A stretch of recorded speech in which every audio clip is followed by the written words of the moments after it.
My TTL computer. Today we'll be looking at the My TTL computer emulator that I've developed and which was briefly introduced in our last video.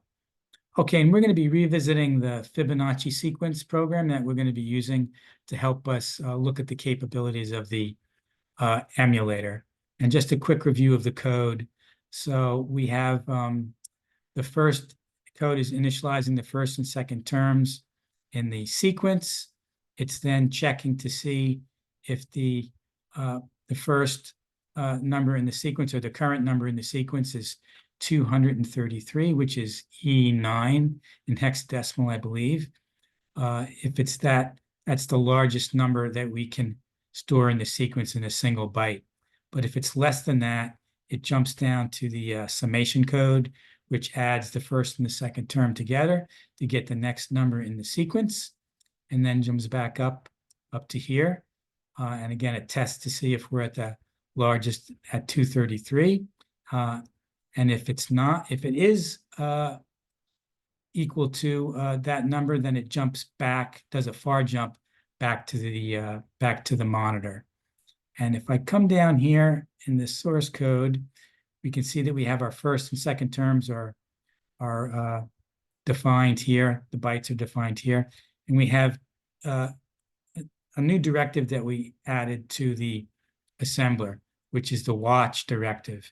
And that tells the assembler to generate code in the object file that the simulator can use to do just what it says, watch these variables. And we'll see how that is used. And okay, what I'm going to do here is now switch over to, this was a source code file. I'm going to jump over to the a listing file. So we can see all of the addresses. This is produced by the assembler, obviously. We can see all of the addresses and the individual instructions and the object code for those instructions. So, all right, let's jump over to the simulator here. And I'm going to start the simulator up now. All right, so let's look at some of the basic functions that the simulator provides. And just like we have some functions that the monitor provides in my TTL computer, we have some of those pulled into the simulator, and they're just implemented natively in the simulator. And those are the go command, just like we have in the monitor. And again, we'll go to address 0. There's nothing loaded. It just returns back to the simulator. We also can load programs, just like we can in the monitor with Control L. And we'll load our Fibonacci program that we're going to be looking at. And that's now loaded into memory. Another thing that we can do with the simulator is some debugging, like we did with the debug extension that we developed for my TTL computer. And I renamed that to the M for the modify command. And we can give that an address, and we can see that it shows us the memory address that's working with, and then the value of that byte in memory. And again, it works just like it did on my TTL computer. We can do, I can also edit that, put in new values, right? Just like in my TTL computer. Now, the simulator can do a lot more than what we could do in my TTL computer natively. We have the dump command, which we give a D and the address. And here we're just looking at the code that was loaded in for the Fibonacci 2. We can see the address, 200, and we can see here the data that's loaded in, 8200, right? 22, 22, 25. So we can see this is, address 200, 201, 202, 203, 204, on up for 16 bytes. And then here shows us an ASCII display dump of the data.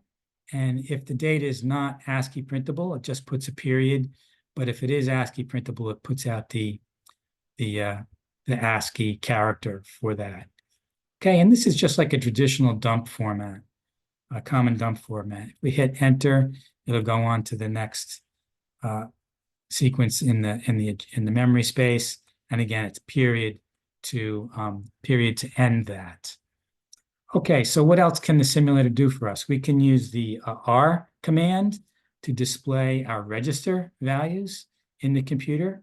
And here's our A register, and then a hex value of the A register, the B register, the instruction register, our program counter, our stack pointer, our zero flag, our carry flag, and our break statement. And we'll see what we do with that in a little bit. So another thing that we can do is the watch command or the W command. And here we can see this is utilizing the information that the assembler produced for the variables that we want to watch, right? So we can see that we told the assembler we want to watch first and second, and here they are in the simulator with the address that they're at. Again, here's the hex value of that variable. And again, if that's a printable character, it would show the ASCII character here. So that's our watch command. Now, okay, so we have our Fibonacci program is loaded into memory at address 200. So let's go ahead and run this. Okay, and that's running, and it ran, and hey, it didn't produce anything. So why not? It's because this program does not display any of the terms, does not send those to output those to the display. So how are we going to see what's going on? All right, so this is where the break statement comes in. So we're going to tell, all right, so let's come over here in our listing file, and let's come to this statement here. So what are we doing here? It's just checking to see if the first term equals 233, which is E9, I think, in hex, to see if that's the end of the sequence. To see if that's the end of the sequence, right? And if it's not 0, it would generate the next term. But if it is 0, it will jump back to the monitor at address 0. So let's put the break statement here, right after we did the subtraction and just before we're checking to see if it's 233. All right, so we're going to say we want to break at address 211. Okay, so that break statement is in there now. So now let's do the go again to address 200, which is the start of the program. So now what happened? So now the program execution began, and it started running the program, the Fibonacci sequence program. And the code got to our break statement, right? And as soon as it got to that address, the simulator stops, right? And it comes back to the simulator, exits back to the simulator, and it tells us, so we can see here that the instruction register is B2. Remember, the low nibble of the instruction register is the high nibble of our program counter. So we are at 211, right? And that's what we just broke. So we're right here. We're just ready to check to see if the term that was generated was 233, and it's not, right? We look at first is 0. All right, so that's how the break works. Now we're going to execute the continue statement, and the continue statement basically says, all right, resume the program from where you're at and start running again. And we're going to do that with the continue. And what happened? So we just hit the break statement again, right? So the program started executing again, started calculated the next term, and came back up to this code here where it's checking to see if we're at the end term. All right, so that's what the continue does. It's like a resume. So let's look. Here we are. Look at the values of first and second. We had 0 and 1. Those were the first two terms. And we did continue. Now we're at 1 and 1. Let's continue again. You can see the terms 1 and 2, 2 and 3, right? 3 and 5. Those are the next numbers in the sequence. 5 and 8, 8 and D, D and 115. Now I'm just hitting continue here. And it's continually hitting the break statement here. And we can see that the first and second terms are being calculated by the program, and the next numbers in the sequence. Now we see we're up to E9. And I'm going to do one more. All right, so now we're here. And we know that E9 is the last number in the sequence, right? It's 233. And so we loaded B, register with 233, which is E9. We just did the subtraction, and now we're here, ready to do a conditional jump. So now let's take a look at our 0 flag, right? We subtracted B, E9, from the first term, which is also E9. So the sum there is stored in A, and we can see that A is 0, and our 0 flag is set.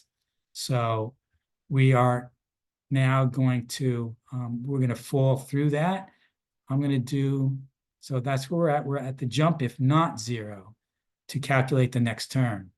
But we are at 0. So I'm going to do a command that we haven't talked about yet, the next command. And the next command just says, okay, wherever you're at, just execute that statement and return. So we just entered, we executed the jump if not 0 statement. The 0 flag was set, so we didn't execute that jump. So now we are here, right? And we see 213. So we're at address 213. And now we're ready to jump back to the simulator because we've reached the end of the sequence. And I'm just going to hit continue here. And we're back to the simulator because the program executed and completed the sequence ending in E9, which is 233. Okay, so that's the basic capabilities of the emulator, and we saw how we could use the emulator to debug and monitor what's going on in an executing program. We saw how we could use the dump statement to look at memory, right? We saw how we could use the modify statement to look at memory or modify it. We saw how we could examine the registers of the computer. We saw how we could watch the values and variables changing in the computer. And then we saw how we could set a breakpoint, in the computer, right? And when the simulator hits the breakpoint, it exits back to the simulator and shows us what's going on by automatically showing us the registers and the watch values. And we saw how you could use continue and next to step through executing programs. Okay, so what I'm going to just do here then is I'm going to use the unload command, which basically just initializes the computer back to its starting conditions. And I'm going to show how we can really fully emulate the MyTTL computer without using the simulator at all. So, right, I'm going to do Control L to load, and I'm loading the monitor code, which is what we load up at boot time in MyTTL computer. So that's loaded now. I'm also going to load the debug extension into the computer rather. Now we're still in the simulator. So now I'm going to go to address 0. Now we're executing and running in the monitor. So this is really running MyTTL computer fully with the MyTTL computer code. We're not using any of the simulator capabilities to work with the computer, right? Now, so I could do Go again, just like in my TTL computer. I could use the modify command, which exists in my TTL computer. But again, this is using all the my TTL computer code. We're not using simulator code here. We're running the actual code that my TTL computer would use. Okay, and we could even, I'm going to press L. That would normally start the hex loader in my TTL computer, but we can use that here to get back to the simulator. And I will load the Fibonacci 2 program. Okay, that's loaded into memory at address 200. Now I'm going to go back to the my TTL monitor. Now we're running back in the monitor again. And I can do Go 200. And that's running the Fibonacci program. And again, it doesn't display anything. It just runs through the program, generates the sequence, and returns back to the monitor. Okay, so that's pretty much the capabilities of the MyTTL computer emulator. It's pretty powerful, and it's already been beneficial to me in writing code and figuring out what's going on when things don't work exactly as planned. There is, so this is a really, again, it's a game changer for my TTL computer development.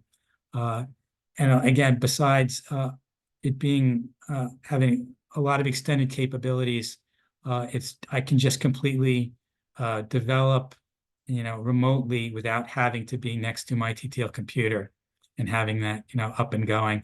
I could be sitting in my living room and doing, working on a program and assembling it on my laptop and now running it right in the emulator on my laptop. And it's just hugely, hugely convenient. I would say there's one single big drawback to the emulator is that it runs so well and it has so many capabilities. When you do finally get back and work on my TTL computer, it can be a little disappointing that you don't have all of the capabilities that the simulator has. So it just makes it be a little bit less understanding about the limitations that my TTL computer has. But okay, we're really nearing the end of this series, and our next video is going to be my planned final review of my TTL computer. We'll look at that in comparison with a couple of other computers that inspired me in my work. And then we'll just really close out with my final thoughts about my TTL computer. But until then, thanks for watching.